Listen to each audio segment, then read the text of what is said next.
Once upon a time, there was a young man named John. He was not like other men, at least not in the way people thought.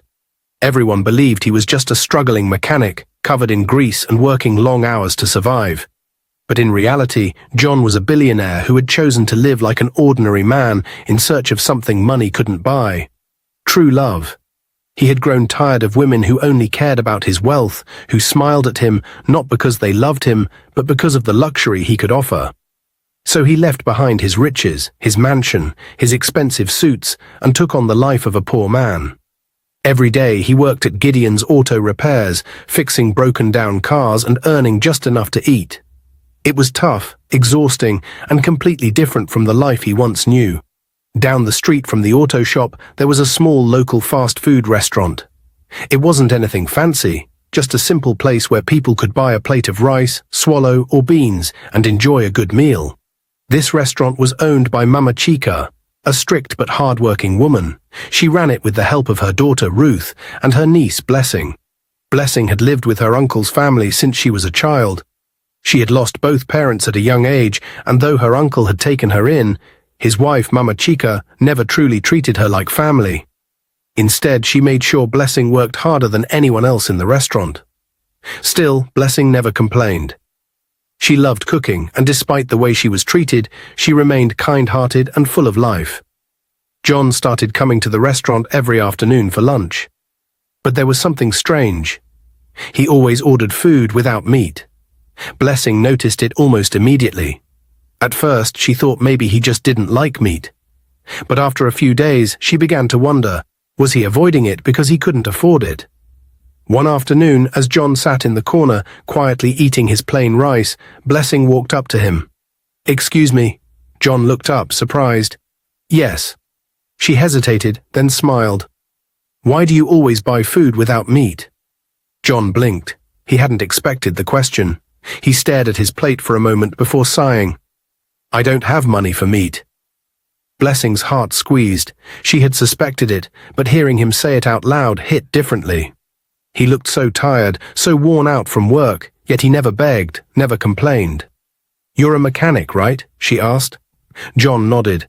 "Yes, I just started working recently. Things are hard." Blessing swallowed hard. She knew what it was like to struggle. She had spent her entire life working hard, never having enough, always making sacrifices. That night, when she lay in bed, she couldn't stop thinking about the mechanic who couldn't afford meat. The next day, when John came to the restaurant, something different happened. As Blessing served his food, she secretly added a piece of meat to the plate. Then, as she placed it in front of him, she leaned down and whispered, "Don't tell anyone." John stared at the plate in shock. He looked up at Blessing, then back at the food. "But just eat," she said, giving him a small smile before walking away.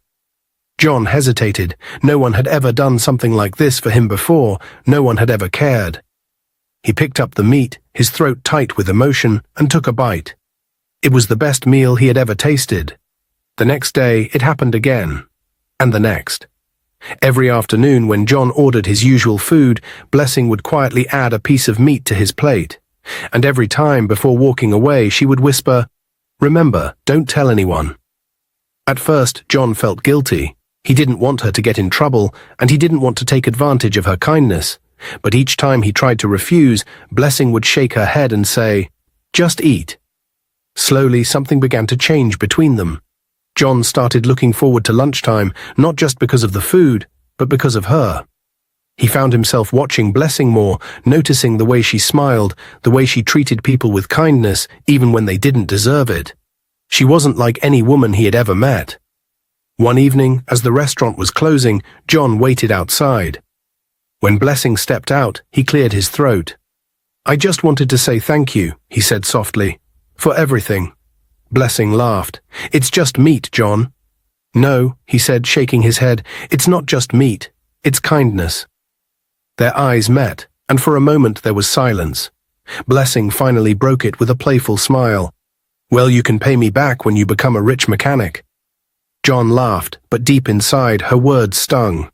As he walked back to his small apartment that night, John realized something. This small act of kindness had changed everything. For the first time in his life, he had met a woman who cared about him when she thought he had nothing. The next day, Blessing was in the kitchen, carefully placing a piece of meat into John's food. She knew what she was doing was risky, but she couldn't help it. John was struggling. He never asked her for anything, but she saw how he ate his plain rice every day without meat. She couldn't stand by and watch him suffer when she had the chance to help. As she picked up the tray, ready to take it to him, Ruth walked in. Her sharp eyes immediately landed on the plate of food. "Who are you going to serve that food?" Ruth asked, folding her arms suspiciously. Blessing hesitated for a moment before sighing. "It's for John. I just pity him. Please don't tell Mummy." Ruth's eyes widened in shock. "John," she gasped. "You mean that dirty mechanic?" Blessing nodded slowly. "Ruth, please, he doesn't have money for meat. I just wanted to help." "So you have a boyfriend now?" Ruth clapped her hands dramatically. "And not just any boyfriend, but a poor mechanic. Ah, Blessing, you have disgraced yourself." Blessing quickly placed the tray down and grabbed Ruth's arm. "Ruth, please don't tell Mummy, I beg you." Ruth shook her off and laughed. "You think I will keep quiet? You are here stealing my mother's meat for a man, and you think I won't talk?" Before Blessing could stop her, Ruth ran out of the kitchen, shouting at the top of her voice, "Mummy! Mummy, come and see what Blessing is doing." Mama Chica stormed into the kitchen like a raging lion, her face twisted in fury. "What is all this noise?" she barked. Ruth pointed at Blessing, her voice filled with excitement. "Mama, come and see. Blessing has been stealing your meat to feed that mechanic. She even calls him John, like they are husband and wife." Blessing's heart pounded in fear. Mama Chica's eyes flashed with anger as she turned to Blessing. "Is it true?" she demanded. Blessing's hands shook. "Mama, I was just helping him. He has no money for meat." A slap cut her off, sharp, stinging. Blessing stumbled backward, her vision blurring with tears. Mama Chica didn't stop. She grabbed the plate from the counter and threw it to the ground. Rice scattered everywhere. The meat rolled across the floor. "You useless girl," she screamed. "You are feeding a worthless mechanic while I am the one feeding you." "Shut up," Mama Chica said with a thunderous voice. "Follow me now." Blessing's legs felt weak, but she had no choice but to follow as Mama Chica marched straight to the mechanic shop. The moment they arrived at the mechanic shop, all the workers turned to stare. John was busy fixing a car when he heard angry footsteps approaching. He looked up just in time to see Mama Chica storming toward him, dragging Blessing behind her. "John," she shouted. John stood up quickly, confused. "Madam, what's wrong?" Mama Chica threw a rag at his feet, her face full of disgust. "You are what's wrong," she yelled. "Didn't I warn you to stay away from Blessing, but instead you are using her to steal from me?" John's face darkened. "I never stole anything," he said calmly, "and I never asked her to—" "Shut up," Mama Chica screamed. "You are a useless man, looking for a woman to feed you. If I ever see you near my restaurant again, if I ever hear that you spoke to Blessing, I swear you will rot in jail." Blessing's heart broke as she saw the hurt in John's eyes. John swallowed hard, clenching his fists. He had never been insulted like this before, but he knew he couldn't fight back. He turned to Blessing, his voice low. "It's okay," he said softly. "Don't cry." Mama Chica dragged Blessing away while John stood there, watching, powerless. That evening, when Mama Chica got home, she told her husband everything. Blessing's uncle was furious. The moment she stepped into the house, he removed his belt. "Come here, Blessing," he commanded in a voice that made her blood run cold. Tears streamed down Blessing's face as she slowly stepped forward. The belt landed hard on her back, burning through her thin dress. He flogged her again. She bit her lip, trying not to scream. "You are too young to have a boyfriend," her uncle shouted. "And of all people, you pick a poor mechanic." Tears ran down Blessing's face. "He is not my boyfriend. I only helped him." He flogged her again. "Shut up," he yelled. Blessing's whole body shook from pain. Mama Chica stood in the corner watching. Then her uncle's voice became cold. "If I hear anything again, I will marry you off to Chief Matthew." Blessing's heart stopped. Chief Matthew, an old man in his 60s. Rich but wicked. Many people knew that his wives suffered in his house. His last wife ran away because he treated her badly. Her lips shook. "No, Please, uncle, don't do this. Her uncle held her chin and lifted her face. If you don't behave, I will take you to his house tomorrow. Blessing felt her world falling apart. That night, Blessing lay on the cold floor, her back aching from the beating. She cried softly, her body shaking with pain. Tears blurred her vision as she stared at the ceiling. Mama? Papa? Please come and save me. She whispered into the night, her voice weak and broken. She had no one to protect her. A week had passed since the incident at the restaurant. Blessing and John had not seen or spoken to each other. Mama Chica watched Blessing closely, making sure she did not go near the mechanic shop. But fate had other plans. One evening, when Mama Chica and Ruth went to visit a relative, Blessing saw an opportunity. She quickly left the house and hurried to the back of the mechanic shop, where she knew John usually rested after work. When she arrived, she found him sitting on a wooden bench, looking tired but deep in thought. The moment he saw her, his face lit up. Blessing, he said softly. She smiled, relieved to see him again. John, I've missed you. John stood up and took her hands in his. I thought I would never see you again. Blessing shook her head. I was being watched. I had to be careful. John sighed. I understand, but I'm glad you're here now. They stood there in silence for a moment, just staring at each other, as if the whole world had disappeared. Then John took a deep breath. Blessing, I have something to tell you. She nodded. What is it? John's voice was low but full of emotion. I love you. Blessing's heart skipped a beat. I have loved you from the moment I saw you, John continued. You are kind, strong, and different from any woman I have ever met. I don't have much now, but one day I will give you the best life. I want to marry you, Blessing. Blessing's eyes widened in shock. She opened her mouth to speak, but nothing came out at first. John waited anxiously. Please, say something. Finally, she sighed and held his hands tightly. John, she whispered, I love you too. John's face broke into a smile. You do? Blessing nodded. Yes. But we need to slow down. John frowned slightly. Slow down. She took a deep breath. John, you are still struggling. You are still learning how to repair cars. I just think, before we talk about marriage, you should at least finish learning, or better still, own your own shop. John was silent for a moment. Then he nodded slowly. You're right, he said. I need to stand on my own feet first. Blessing smiled. And when you do, I will be here. John felt hope fill his heart. He was about to say something when his phone rang. He checked the screen and sighed heavily. Who is it? Blessing asked. My landlord, John muttered. He answered the call, and Blessing watched as his expression changed from calm to worried.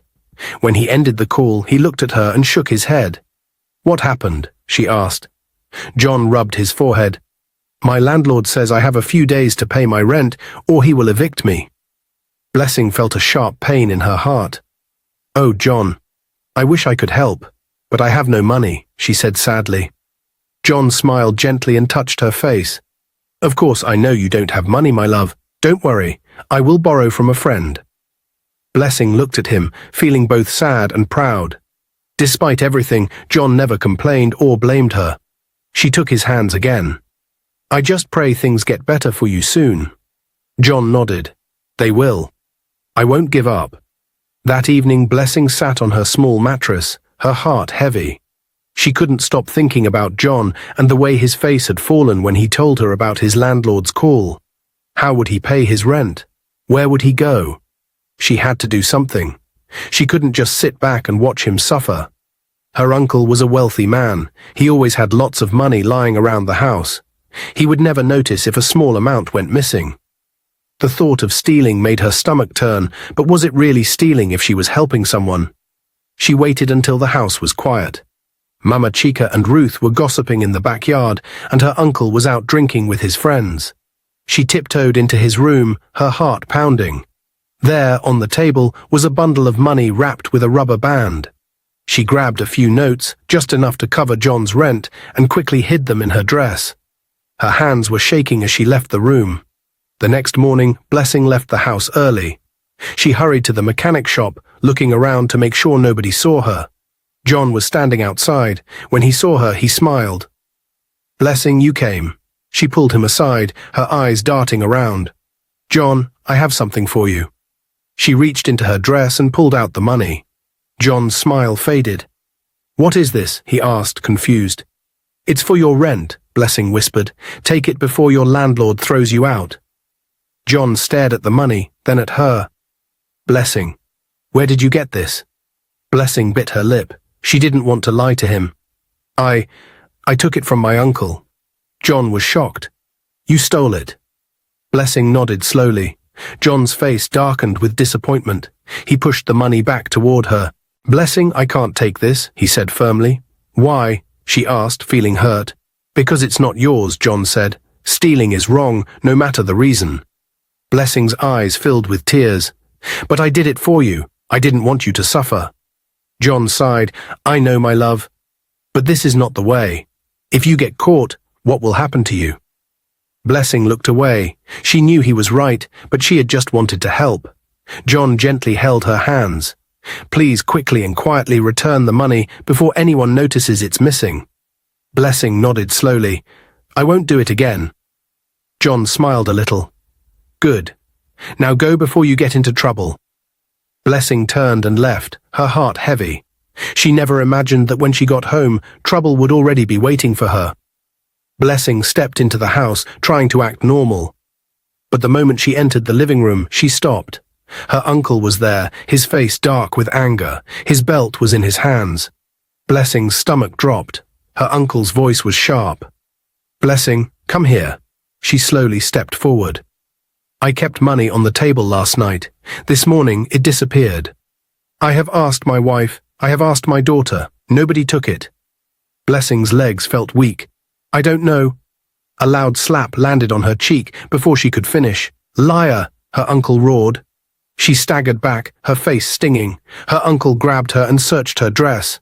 Before she could react, he pulled out the money. The room fell silent. Mama Chica gasped loudly. Ruth's eyes widened. Her uncle's hands shook with rage. "So it's you," he said, his voice dangerously low. "You, the orphan I took into my house. This is how you repay me." Blessing fell to her knees, tears streaming down her face. "Uncle, I'm sorry, He did not let her finish. He raised his belt and flogged her. Again, Blessing screamed in pain. "You are a disgrace," her uncle shouted. "I wish you had died with your parents. Maybe my life would have been better without you." Blessing's heart shattered. Mama Chica just watched, her arms crossed. Her uncle kept flogging her, insulting her, calling her names. Then he stopped. The room was silent except for Blessing's soft sobs. Her uncle dropped his belt and took a deep breath. "In 3 days," he said coldly, "I will marry you off to Chief Matthew." Blessing's head snapped up. "No, please, uncle, don't do this," she cried, crawling toward him. "I promise I won't steal again." Her uncle kicked her away. "I don't care if you don't like him. You must marry him. I will not waste my money feeding a useless thief in my house." Blessing sobbed harder. Her uncle turned to Mama Chica. "Make sure she does not leave this house until her wedding day." Mama Chica nodded. Then her uncle dragged Blessing by the arm and pushed her into her room. He locked the door from outside. Blessing rushed to the door and banged it. "Please, let me out. Uncle, please don't do this to me." No one answered. She sank to the floor, shaking with fear. In 3 days, she would become the wife of a terrible old man. There was no one to save her, not her dead parents. 2 days had passed, and John had not seen Blessing. She didn't come to the restaurant. She didn't come to see him. At first, he thought maybe she was busy. Maybe her aunt had given her extra work at the restaurant. But by the second day, he knew something was wrong. His heart was restless. He couldn't eat. He couldn't focus on work. He had a bad feeling. Had her uncle found out about them? Had they beaten her again? John couldn't wait any longer. He had to see her. He left the mechanic shop and went straight to Blessing's house. When he got there, he looked around. The compound was quiet. Mama Chica and Ruth were not around. Her uncle was not in sight. It was the perfect time. John moved quickly to the side of the house where he knew Blessing's room was. As he got closer, he heard something. Crying. Soft, weak, heartbreaking. John clenched his fists. He stepped closer and tapped gently on the window. "Blessing," he whispered. The crying stopped. For a moment there was silence, then slowly the window creaked open. And there she was. John felt his heart break. Her eyes were swollen from crying, her lips were dry. She looked weak, tired, broken. "John," she gasped, her voice barely a whisper. John held the window bars. "Blessing, what happened?" She wiped her tears with shaky hands. "They locked me in here." John's blood boiled. "Why?" he asked, trying to control his anger. Blessing took a deep breath, then whispered the words that made John's whole body turn cold. "They are forcing me to marry Chief Matthew. The wedding is tomorrow." John felt like his heart had stopped. "Tomorrow? So soon?" "No," he said, shaking his head. "That will never happen."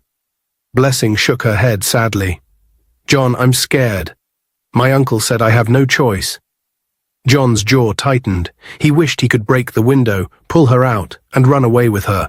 But he couldn't, not yet. He took a deep breath and forced himself to stay calm. "Listen to me," he said. "You will not marry that man. I will make sure of it." Blessing stared at him, her lips trembling. "But how, John? You don't have money. You don't have power. What can you do?" John exhaled sharply. "I don't know yet, but I promise you by tomorrow you will be free." Blessing looked into his eyes, searching for hope. She had no choice. She had to believe him. "I trust you," she whispered. John squeezed her hands. "Good. Now stay strong. I will come back for you." Then, before anyone could see him, he left quickly. John walked back to his small room, his mind racing. This was getting out of control. Blessing was about to be married off like property. Her uncle had beaten her, locked her up. Her life was being destroyed, and he was powerless to stop it. Or was he? John stopped walking. This had gone on for too long. He had hidden his true identity for months, pretending to be a poor mechanic. But now Blessing's life was in danger. Enough was enough. He clenched his fists. "This is getting too much," he muttered. He took a deep breath, then made a decision. "I have to come out clean before it's too late." Tomorrow everything would change. John Okafor, the billionaire, was about to reveal his true self. And he was going to save the woman he loved. Early the next morning, a shiny, expensive car pulled up in front of Blessing's house. The engine purred softly and the doors swung open. John stepped out. He was not in his usual mechanic clothes. Today he wore a well-tailored suit, polished shoes, and a gold wristwatch that gleamed in the sunlight. His presence alone commanded attention. Blessing's uncle, who had been sitting outside drinking his morning tea, froze in shock. Mama Chica and Ruth came out of the house, their eyes widening when they saw John. Ruth gasped loudly, nudging her mother. "Mummy, look," she whispered. John walked up to Blessing's uncle, his steps slow and confident. He stood tall, looking him straight in the eye. "I am here to marry Blessing," he said, his voice strong and clear. Blessing's uncle scoffed, shaking his head. "You must be joking. Blessing is marrying Chief Matthew today. You came here to stop it, but it won't work." John's jaw tightened. "I love Blessing, and I want to marry her. I am not here to beg. I am here to tell you that she is mine." Blessing's uncle burst into laughter. Mama Chica and Ruth laughed too, holding their stomachs like they had just heard the funniest joke of their lives. "John, I know you," her uncle said, pointing at him. "My wife and daughter have told me so many things about you. I know how stupid and poor you are. I know you can't afford all these expensive clothes. I know you borrowed that car from one of your customers just to impress me." John said nothing, just stared at him with a blank face. Blessing's uncle continued, "You are here acting like a big man, but I know the truth. You are just a common mechanic. You want to deceive me to give you Blessing, but it won't happen. Chief Matthew has already sent the bride price. You are wasting your time." John smiled slightly. "Try me and see," he said. "I told you I love Blessing, and I want to marry her. And you are here talking nonsense. Do you even know who I am?" Blessing's uncle laughed even louder, clapping his hands. "You are a very foolish boy. You think you can trick me. You think I don't know what you are doing."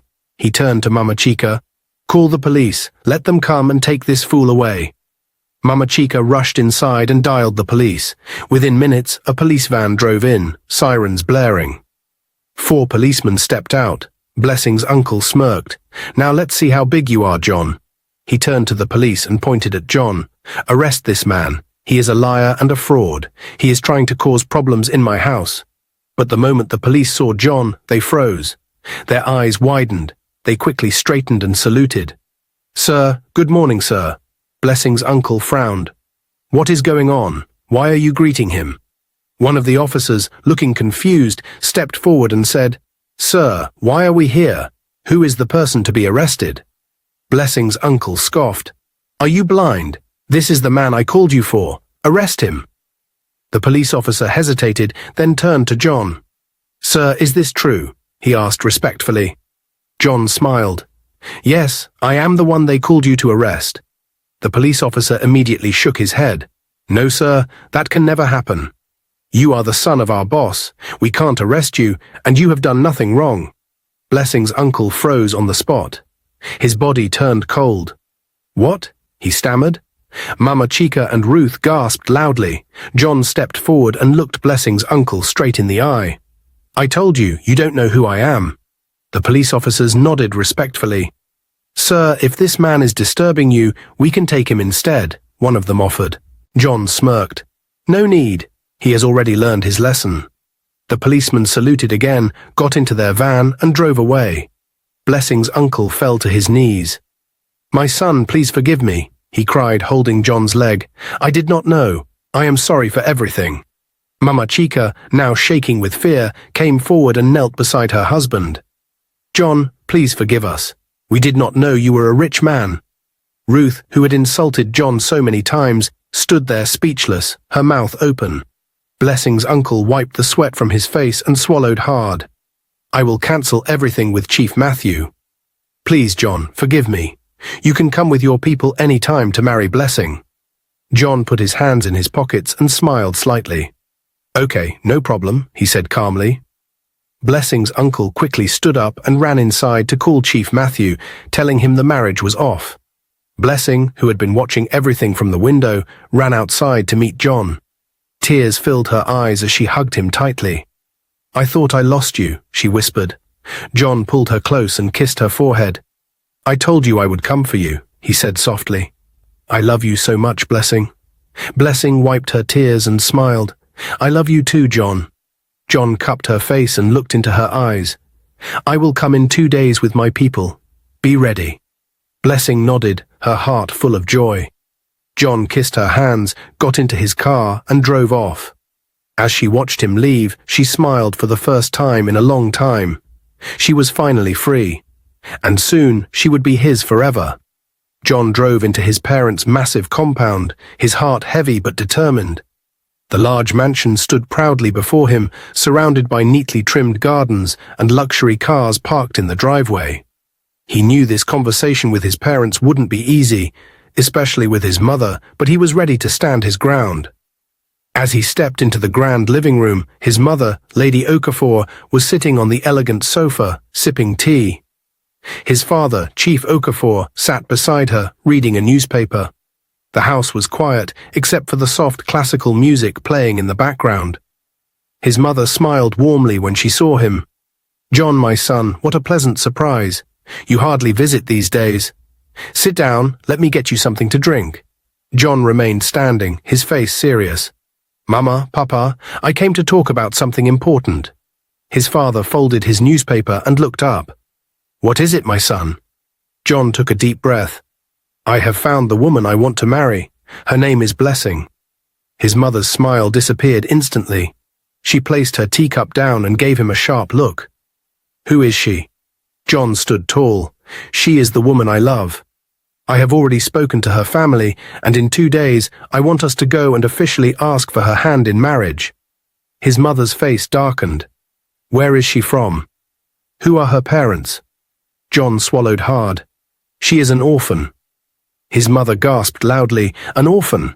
From where? What kind of background?" John cleared his throat. "She was raised by her uncle and his wife, but they never treated her well. She struggled all her life, working in their restaurant to survive, but she is hard-working, kind, and—" His mother raised her hand, cutting him off. "Enough," she snapped. "I will never allow you to marry a poor, uneducated orphan girl." Never. John clenched his fists. Mama, what does her background have to do with love? I love her, and she loves me. She makes me happy. His mother shook her head aggressively. Love. Love does not pay bills. John, you are a billionaire's son. You need a woman from a wealthy, respectable family. A woman with quality education, class and status. Not some local girl who has nothing. His father had been quietly listening, his face unreadable. But now he folded his arms and looked at his wife. Let me ask you something, my dear wife, he said calmly. She turned to him, frowning. What is it? His father smiled slightly. When I met you, were you rich? She blinked in shock. What kind of question is that? He leaned back, still watching her. Answer me. Were you from a wealthy family? She sighed, clearly uncomfortable. No, I wasn't. Did you go to the best schools? She looked away. No, I didn't. Did you have anything before I met you? She hesitated, then admitted, No, I didn't. John was silent, watching closely. His father chuckled lightly. When I first met you, you were unkempt and struggling. You looked like a village girl who had seen suffering. But I saw potential in you. I sent you to school, sponsored your university education, and transformed you into the elegant woman you are today. His mother shifted in her seat. That was different. His father smirked. Oh, really? How is it different? Didn't I marry you despite your poor background? Didn't I invest in you? And now, because you wear designer clothes and drive luxury cars, you think you are better than where you came from. She sighed heavily. That's not the point. This is my son we are talking about. I want the best for him. His father leaned forward, his tone serious. And what if Blessing is the best for him? What if she is the one who will love him, stand by him, and make him truly happy? Will you deny your son happiness because of class and money? Lady Okafor scoffed. I don't care. I have made up my mind. I will not allow my son to marry that girl, never. John stood up abruptly, his voice firm. Mama, whether you like it or not, I am marrying Blessing. Nobody will stop me. His mother gasped. John, how dare you speak to me like that? John clenched his jaw. Because I am tired, Mama. I have made my decision, and I will not change it. Blessing is the woman I love, and she will be my wife. His mother stood up angrily. You will regret this, John. I am your mother, and I have a say in who you marry. His father stood up as well. John, my son, don't worry. I am solidly behind you. John turned to him, his heart filled with gratitude. Thank you, Papa. His father patted him on the back. In 2 days, we will go and bring your wife home. Let's see who will stop us. His mother folded her arms, fuming with anger. Do whatever you want, but don't expect me to welcome her into this house. John nodded. I don't need your approval, Mama. I just need your blessing. But even without it, I will still marry her. With that, he turned and walked out, leaving his mother sitting there, stunned and speechless. His father smiled proudly. In 2 days, they would bring Blessing home, and no one, not even his wife, would stop them. 2 days later, John and his father arrived at Blessing's house, their hearts filled with excitement and determination. John had been waiting for this day, the day he would finally take the woman he loved home. His father was by his side, ready to support him no matter what. As they stepped out of the car, they noticed something strange. The compound was too quiet. Usually Mama Chica and Ruth would be outside, chatting or working, but today there was no sign of them. Even Blessing's uncle, who was always seated in front of the house drinking tea, was nowhere to be seen. John's chest tightened with unease. He glanced at his father. Something feels wrong. Chief Okafor nodded. Let's go in. They walked up to the door and knocked. After a few seconds, Blessing's uncle appeared, his face dull and serious. His eyes looked red, as if he had been crying. John frowned. Good afternoon, sir. We are here as promised. I have come with my father to take Blessing home. Blessing's uncle sighed deeply, his shoulders falling as if he carried the weight of the world.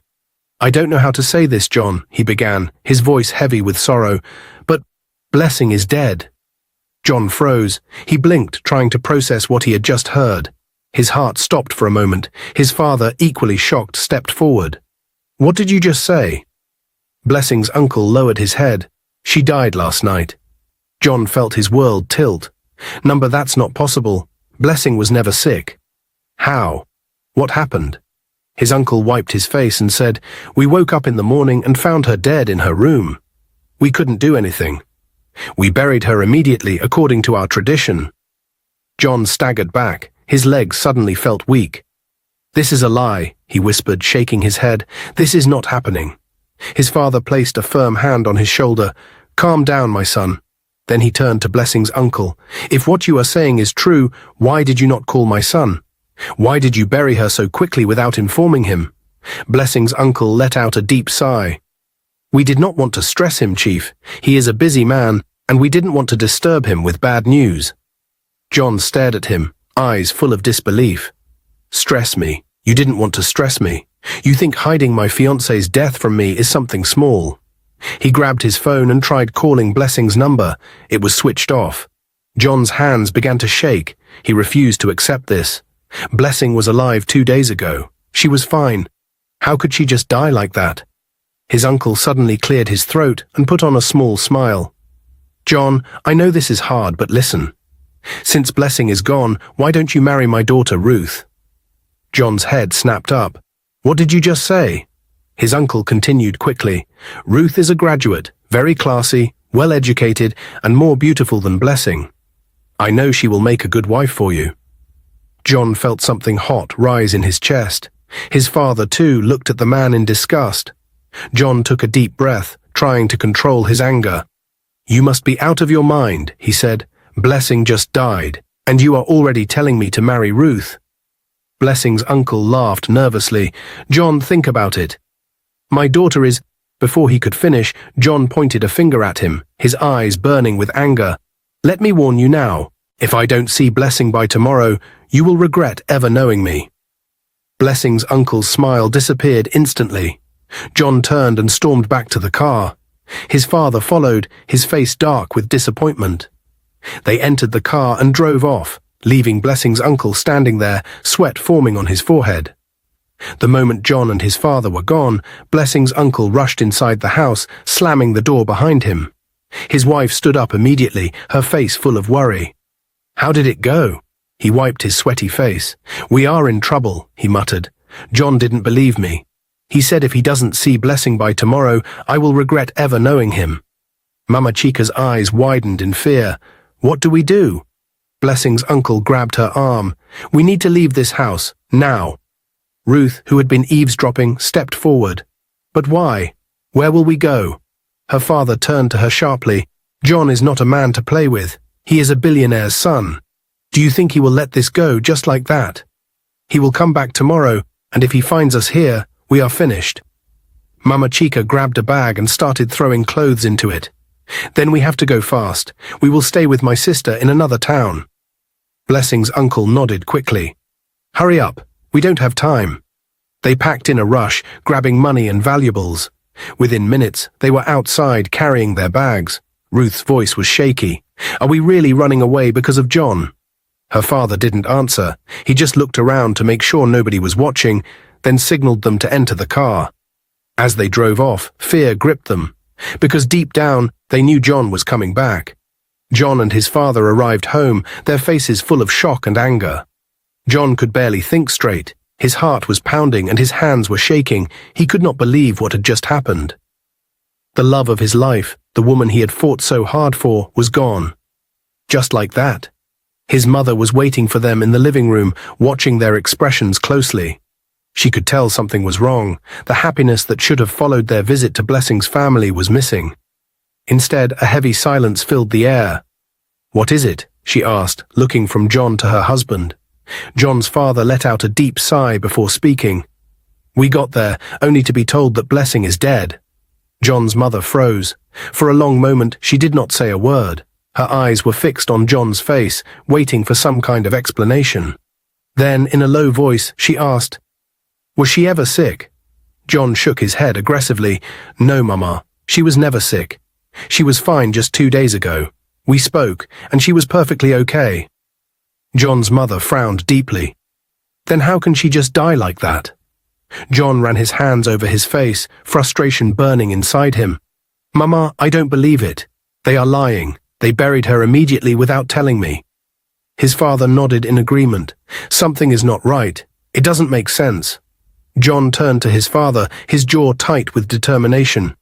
"We must find out the truth. We cannot just sit here and accept this." His father patted his shoulder.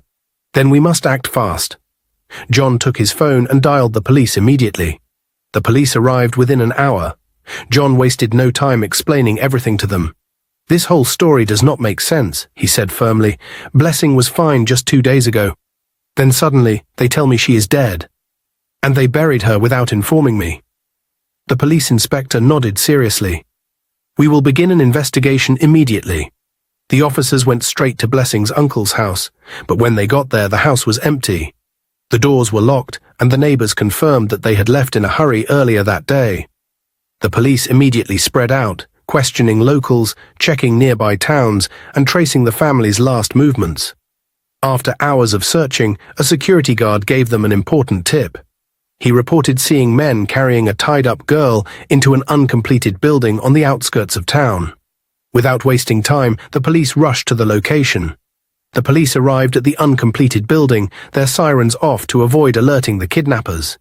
The area was quiet, surrounded by thick bushes and broken walls. The officers moved in swiftly, their guns drawn, their eyes sharp. 2 men stood at the entrance, smoking and laughing, unaware of the danger approaching. Before they could react, the police pounced on them, forcing them to the ground. The men struggled, but the officers were faster. "Where is the girl?" one of the officers barked. One of the kidnappers refused to speak, but the other, out of fear, pointed towards the inside of the building. "She's inside," he stammered. "Please don't kill us." The police left some officers to handle them and rushed into the building. Inside, the air was damp, the walls covered in dust and cobwebs. In the corner of the dark room, Blessing sat tied to a chair, her head slumped forward. An officer rushed to her, his heart tightening at the sight. Her face was swollen, her dress torn, her lips dry. He gently tapped her shoulder. "Madam, wake up. We are here to save you." Slowly, Blessing's eyes fluttered open. For a moment, she was too weak to react, then realization dawned on her. The police had come. She burst into tears. "Please, help me," she whispered. Another officer quickly untied the ropes around her hands and feet. The moment she was free, her body slumped forward, too weak to stand. The officers lifted her gently, supporting her. "You're safe now," one of them said. "No one will hurt you again." Blessing sobbed in relief. For days, she had thought she was going to die, but now, she had been saved. The officers led her outside, where the kidnappers had already been handcuffed and placed in the police van. One of them was crying. "It was her uncle. He told us to do it. Please, I swear, it wasn't our idea." The police ignored them. Their mission was not complete. They had to find Blessing's uncle and bring him to justice. They carefully placed Blessing in their vehicle and sped off towards the station. After rescuing Blessing and arresting the kidnappers, the police wasted no time. They had one more mission, to find Blessing's uncle and his wife. The kidnappers had already confessed. They told the police everything. "It was her uncle," one of them cried. "He paid us to kill her. He said she didn't deserve to marry into wealth while his own daughter had no serious relationship. Please, we were just following orders." The police officers exchanged looks. They had dealt with wicked people before, but this was pure evil. The inspector in charge immediately gave orders. "Find him and his wife. They must not escape." The police moved swiftly, using all their contacts and informants. Within a few hours, they received a tip-off. Blessing's uncle, his wife, and Ruth were at the bus park, trying to escape to another town. The police rushed to the location, arriving just in time. The park was busy, filled with travelers carrying bags, shouting conductors, and buses lined up waiting for passengers. But in the middle of the crowd, the police spotted them. Blessing's uncle stood by a bus, wearing a cap and sunglasses, pretending to be an ordinary traveler.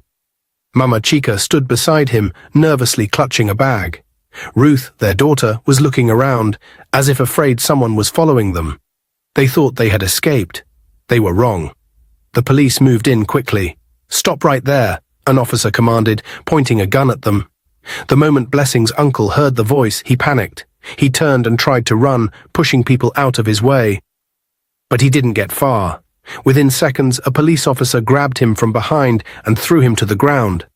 "Let me go. I didn't do anything," he screamed, kicking and struggling. Mama Chica fell to her knees, shaking. "Officer, please, have mercy." The officer ignored her. "You are under arrest for attempted murder, conspiracy, and kidnapping. Anything you say will be used against you in court." Ruth, who had been standing frozen in shock, suddenly started crying. "Please, my father did everything. I didn't know about it." One of the police officers turned to her. "Young lady, if you didn't know about it, why are you running?" Ruth couldn't answer. She just covered her face in shame. The police handcuffed Blessing's uncle and his wife and dragged them towards the waiting van.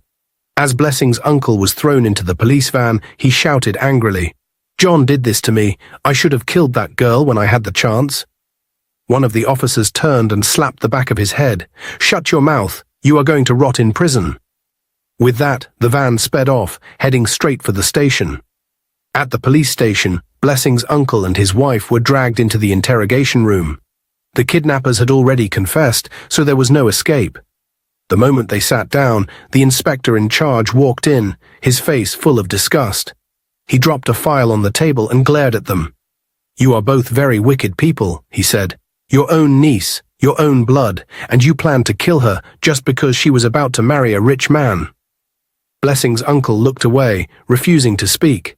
The inspector continued, "Not only that, but you also killed her parents years ago and stole their properties. You thought nobody would ever find out."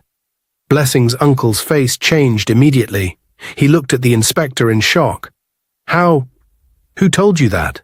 he stammered. The inspector smiled coldly. "Your men already confessed, and we also have proof." He opened the file and pulled out some documents. "This is evidence that you stole your brother's properties. This is evidence that you hired men to kill him and his wife. This is evidence that you ordered Blessing's murder." Blessing's uncle's body shook with fear.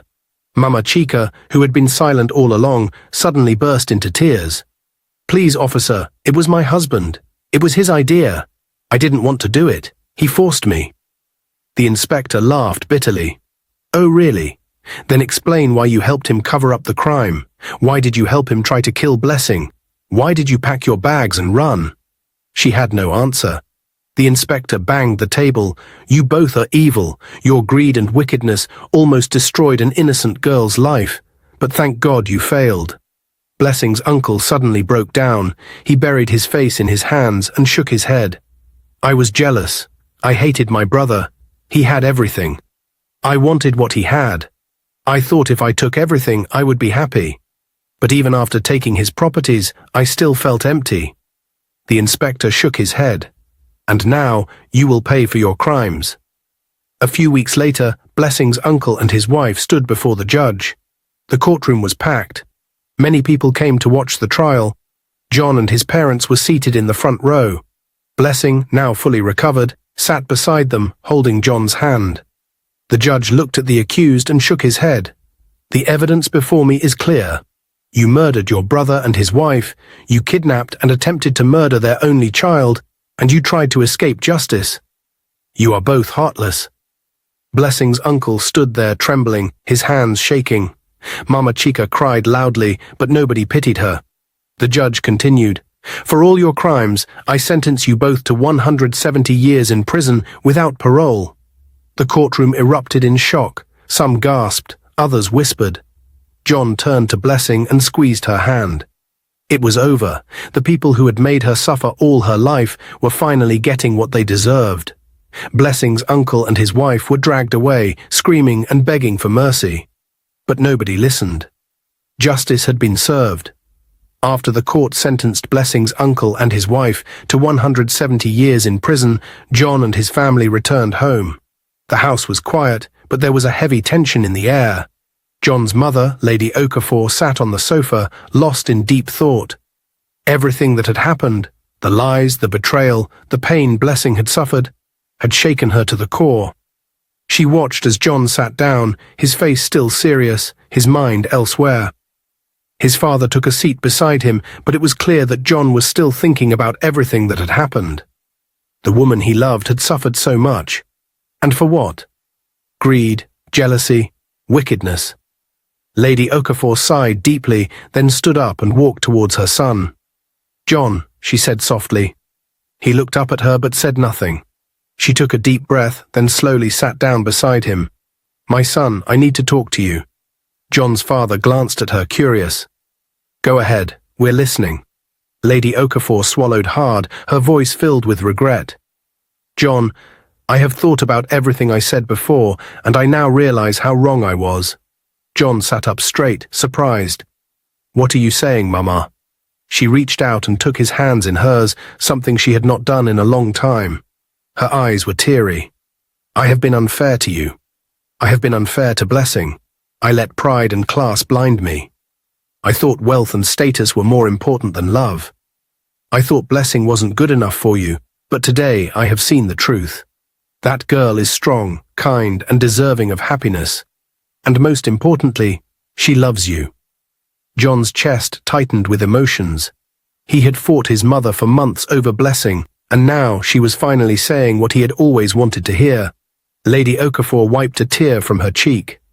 "I now accept Blessing as my daughter-in-law, and I am sorry for everything I said before. My son, please forgive me." John stared at his mother for a long time, then slowly a small smile appeared on his face. He squeezed her hands gently. "Mama," he said, his voice full of warmth, "I forgave you a long time ago." She let out a deep sigh of relief and pulled him into a tight embrace. "Thank you, my son. Thank you." John's father, who had been silently watching, smiled proudly. "This is how it should be. Love, forgiveness, and family. I am proud of you, son." Lady Okafor turned to her husband. "And I want to apologize to you too. You were right all along. Love is more important than money." Chief Okafor nodded. "I am happy you finally see it." At that moment, all past mistakes were forgotten. The family was whole again. The wedding preparations were in full swing. Blessing had gone to a beautiful boutique to pick up some last-minute items. She walked through the store, carefully selecting accessories when, suddenly, she felt a presence behind her. She turned around and froze. It was Ruth. Ruth stood there, looking different. She was no longer the proud, arrogant girl Blessing once knew. Instead, her face was pale, her eyes swollen with tears. "Blessing," Ruth whispered. Blessing's heart pounded. She hadn't seen Ruth since her parents' arrest. Suddenly, Ruth fell to her knees and started crying. "Please forgive me," she sobbed. Blessing was taken aback. "Ruth, what are you doing?" Ruth covered her face, her body shaking. "It was the devil's work. I let jealousy and my mother's influence destroy me. I was wrong, Blessing. I should have supported you instead of treating you like an enemy." Blessing felt tears well up in her own eyes. Ruth continued, "I don't deserve your forgiveness, but please, I am truly sorry for everything. I should have been your sister, not your enemy." Blessing took a deep breath, then gently helped Ruth stand up. "Ruth," she said softly, looking into her eyes, "I forgive you." Ruth's eyes widened in shock. "Just like that?" Blessing nodded. "Yes, we have all made mistakes. I won't let the past control the future. I forgive you." Ruth broke down into fresh tears and hugged Blessing tightly. "You don't know how much this means to me," she whispered. Blessing smiled. "If you truly want to make peace, then come to my wedding. I would love for you to be there." Ruth gasped. You're inviting me?" Blessing smiled warmly. "Yes, come and celebrate with us." Ruth nodded quickly, more tears spilling down her face. "Thank you, Blessing. Thank you so much." At that moment, the past was finally left behind. Finally, the long-awaited day arrived. The atmosphere was filled with joy, music, and celebration. Guests filled the large wedding hall, which was beautifully decorated with golden lights and elegant flowers. Blessing stood at the entrance, wearing a breathtaking white gown, her beauty radiating like the sun.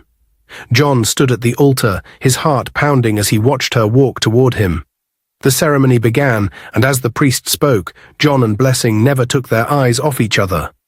"Do you, John Okafor, take Blessing to be your lawfully wedded wife?" John smiled deeply. "With all my heart I do." "And do you, Blessing, take John to be your lawfully wedded husband?" Blessing's voice was soft, but full of unshakable love. "I do." The priest smiled. "By the power vested in me, I now pronounce you husband and wife. You may kiss your bride." John gently lifted Blessing's veil and pressed a soft, loving kiss on her lips. The entire church erupted in cheers. John's mother, once against the marriage, wiped her tears and clapped joyfully. Chief Okafor stood proudly, knowing his son had fought for love and won. Ruth, now reformed, smiled from her seat, grateful that she had been given another chance. As John and Blessing walked down the aisle hand in hand, they knew that their journey together was just beginning. But one thing was certain: they had won. Love had triumphed, and nothing, not even the past, could ever separate them again. Dear viewers, what lessons did you take away from this dramatic tale? We'd love to hear your thoughts in the comments below. If you enjoyed the story, give us a thumbs up, share it with friends, and hit that subscribe button. Don't forget to turn on notifications so you never miss out on our latest updates. Thanks for watching and stay blessed.